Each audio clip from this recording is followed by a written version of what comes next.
ઓમ તત્સત પરમાત્મા સદગુરુ મહારાજનો જય. હવે આપણે જોઈએ વેદાંત માર્ગદર્શીની વિશ્રામ નંબર 5 અને 6. તો એમાં એવું છે કે હું કોણ છું એ વિશે ભાગ ત્રીજો જે હતો એમાં તું કારણ દેહનો દ્રષ્ટા છે એમ કહ્યું.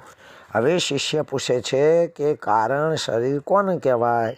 તો ગુરુ કહે છે મનુષ્ય જ્યારે સુષુપ્તિ અવસ્થામાંથી ઉઠે છે ત્યારે કહે છે આજે મેં કોઈ પણ ન જાણ્યું, માટે એમ સિદ્ધ થાય છે કે સુષુપ્તિમાં અજ્ઞાન છે. ઊંઘીને ઉઠેલા મનુષ્યને આજે મેં કોઈ ન જાણ્યું એવા પ્રકારનું જ્ઞાન હોય છે.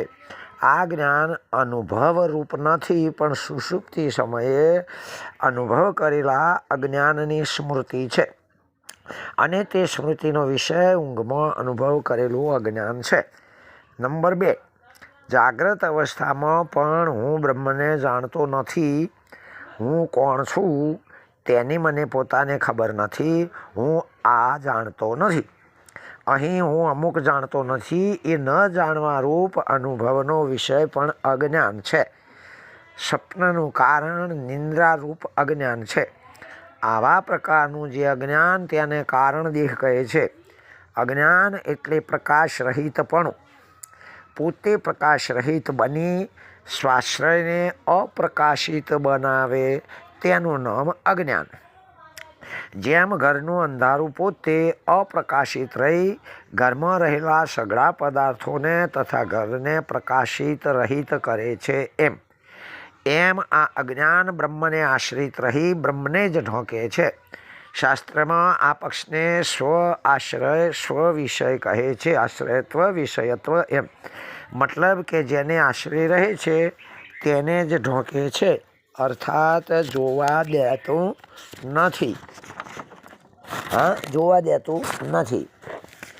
આગળ જોઈએ તો અજ્ઞાન સ્થૂળ તથા સૂક્ષ્મ દેહનો હેતુ છે, માટે તેને કારણ કહે છે.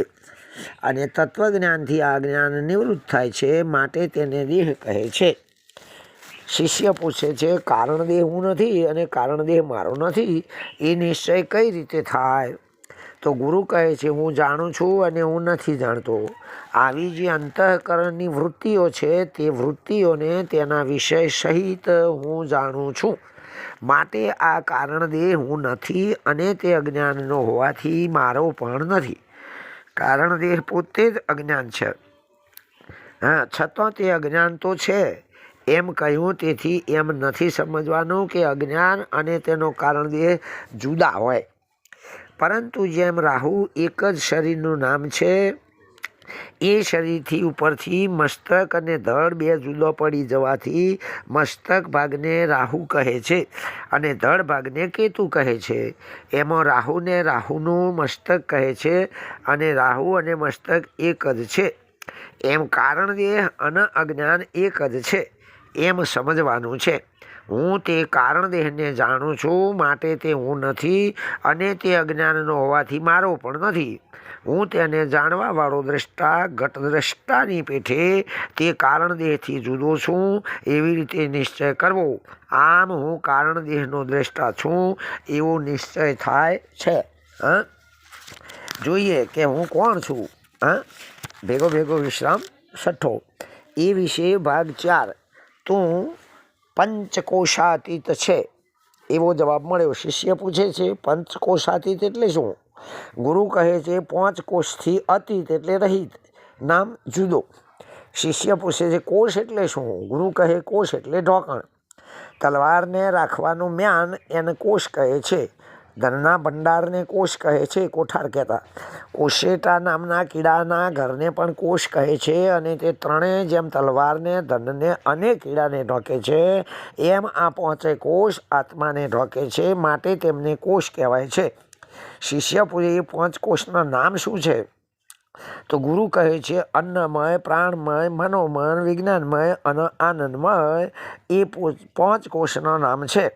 અન્નમય એટલે માતા પિતાએ ખાધેલું જે અન્ન, તેનાથી ઉત્પન્ન થયેલું માતાનું જે રજ અને પિતાનું જે વીર્ય, તે બંનેના સંબંધથી માતાના ઉદરમાં ઉત્પન્ન થતું શરીર.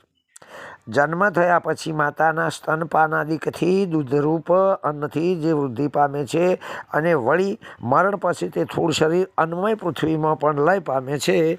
આવો જે થોડ દેહ એને અન્નમય કહેવામાં આવે છે. હા, આગળ જોઈએ. મતલબ કે અન્નથી જેની ઉત્પત્તિ સ્થિતિ અને વૃદ્ધિ થાય છે તથા અન્નરૂપ એવી પૃથ્વીમાં ભળી જાય છે એવા થોડ શરીરને અન્નમય કોષ કહેવાય છે. હવે કહે છે ગુરુ કે અન્નમય કોષરૂપ જે થોડ શરીર તે સુખ દુઃખના અનુભવરૂપ ભોગનું સ્થાન છે. એથી એ થોડ શરીરને અન્નમય કોષને ભોગાયતન કહેવાય છે. આગળ ગુરુ કહે છે કે માતાના ઉદરમાંથી જન્મ્યા પહેલાં અને મરણ પછી આ થોડ શરીર કે જે અન્નમય કોષ છે તેનો અભાવ છે, પ્રતીતિ થતી નથી. માટે આ કોષ ઉત્પત્તિ તથા નાશવાન છે. જે વસ્તુ ઉત્પત્તિ તથા નાશવાન હોય તે કાર્ય કહેવાય. જેમ કે ઘટ આ અન્નમય કોષ ઉત્પત્તિ અને નાશવાન છે, એથી તે પણ કાર્ય છે. મારું સદા અસ્તિત્વ હોવાથી હું ભાવરૂપ છું તથા ઉત્પત્તિ નાશથી રહિત છું તથા થોડ શરીરથી વિલક્ષણ અર્થાત જુદો છું. માટે આ અન્નમય કોષ હું નથી અને થોડ દેહરૂપ હોવાથી મારો પણ નથી. હું એ અન્નમય કોષને જાણવાવાળો ઘટદ્રષ્ટા આત્મા તેનાથી ભિન્ન છું. આ પ્રમાણે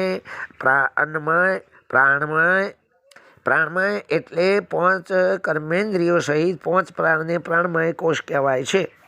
હા, જે પ્રાણ અને 5 પ્રાણ ઉપપ્રાણ મળીને.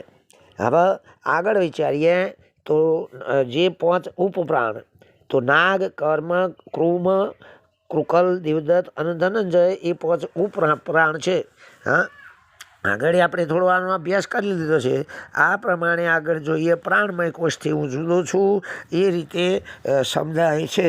હા, આગળ ગુરુ મહારાજ કહે છે કે હે શિષ્ય, 5 જ્ઞાનેન્દ્રિયો સહિત મનને મનોમય કોષ કહેવાય છે. જ્ઞાનેન્દ્રિયો વાળાને કહેવાય. માટે એ મનોમય કોષ હું નથી અને એ મારો પણ નથી. હું એનાથી જુદો છું. હું વિલયાદી અવસ્થાથી રહિત હોવાથી તે બુદ્ધિથી વિલક્ષણ સ્વભાવવાળો વિનાશી છે. આગળ કહીએ તો જેમ દીવાનો પ્રકાશ અને આકાશ એકરૂપ ભાષે છે છતાં ભિન્ન છે. લોખંડનો તપાયેલો ગોળો અને તેમાં રહેલો અગ્નિ એકરૂપ દેખાય છે છતાં ભિન્ન છે. એમ અંતઃકરણ અને આત્મા એકરૂપ પ્રતીત થાય છે છતાં ભિન્ન છે. કારણ કે સુષુપ્તિ અવસ્થામાં અંતઃકરણ ઉપાદાન કારણ અવિદ્યામાં લય પામે છે. હા, આગળ જોઈએ તો એમ થાય કે આ આનંદમય એટલે આપણને ગમતી વસ્તુ દેખાવાથી જે આનંદ થાય તેને અને જે પ્રિય છે એમ કહીએ એવી વૃત્તિ પ્રિય વૃત્તિ છે. હા, એટલે એને આનંદમય કોષ કહેવામાં આવે છે. હા, હું સર્વદા સદરૂપ હોવાથી નિત્ય છું. હા, આ પ્રમાણે આનંદમય કોષથી હું ન્યારો છું એમ સમજવાનું છે. આગળ જોઈએ તો સદગુરુ કહે છે. હા, શિષ્ય પૂછે છે કે આત્મા કેવો છે? તો ગુરુ કહે છે અન્નમય કોષ સ્થૂળ દેહ, પ્રાણમય કોષ મનોમય અને વિજ્ઞાનમય કોષ રૂપ સૂક્ષ્મ દેહ, આનંદમય કોષ કારણ દેહ, 5 કોષો અથવા 3 શરીરોથી વિલક્ષણ એ સતચિત આનંદ આદિ સ્વરૂપ એ આત્મા છે.